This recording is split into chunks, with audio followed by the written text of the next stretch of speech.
नमो वेद माता। भाइयों एवं बहनों, ऋषियों मनीषियों ने अपनी अपनी श्रद्धा के अनुसार गुरु के अलग अलग स्वरूपों को अनुभव किया है।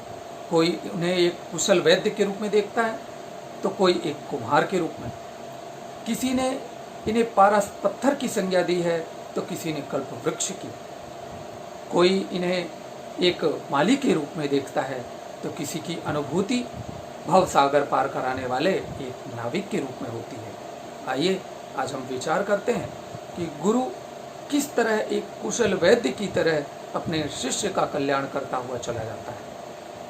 हम अपने आसपास तरह तरह की वृक्ष वनस्पतियां देखते हैं और उसमें तमाम औषधीय गुण होते हुए भी उनके गुणों को न जानते हुए उन वनस्पतियों से, उन वृक्षों से कोई खास लाभ नहीं उठा पाते।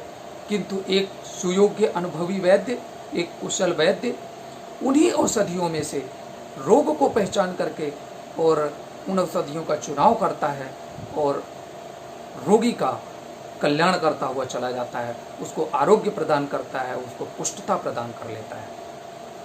इसी प्रकार हमारे धर्मशास्त्रों में तमाम तरह का अकूत भंडार ज्ञान का भरा पड़ा है, किंतु ज्ञान के उस भंडार को, उसमें दिए गए संकेतों को एक परम ज्ञानी गुरु ही समझ सकता है और उनको शिष्य को समझा सकता है, शिष्य की जिज्ञासाओं को शांत कर सकता है। जिस प्रकार सभी औषधियाँ उपयोगी होती हैं, महत्वपूर्ण होती हैं, किंतु रोग को पहचान करके जब उस रोग के अनुसार उचित मात्रा में सही समय पर दवाइयाँ दी जाती हैं, तभी उनको उचित लाभ प्राप्त किया जा सकता है, स्वास्थ्य लाभ प्राप्त किया जा सकता है, पुष्टता प्राप्त की जा सकती है।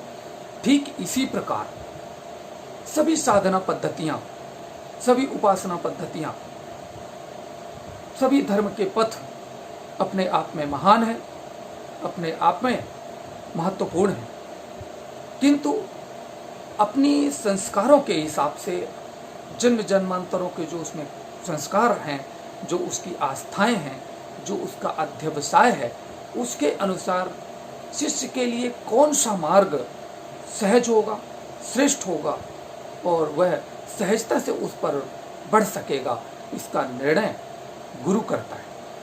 अब यदि कोई मरीज, कोई रोगी अपने डॉक्टर को यह बताने लगे कि डॉक्टर साहब यहाँ चीरा मत लगाइए, डॉक्टर साहब ये दवाई की वजह क्या आप वो दवाई दे सकते हैं, इस टॉनिक की वजह यदि वो टॉनिक मिलता तो अच्छा रहता, तो इस तरह क्या अपने डॉक्टर को, अपने वैद्य को सलाह देने वाला या सलाह मानने वाला डॉक्टर या वैद्य अपने मरीज का भला कर सकता है? ठीक इसी तरह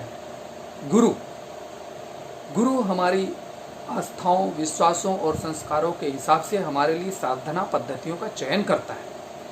हमारा कर्तव्य यह है कि बिना किसी शंका के बस गुरु के बताए हुए निर्देशों को, गुरु के बताए हुए जो आदर्श हैं, गुरु के बताए हुए जो कार्य हैं, उनमें सहयोग करते हुए चलें, उनमें उन मार्गों को अपनाते हुए चलें, तो हमारा निश्चय ही कल्याण होता हुआ चला जाएगा।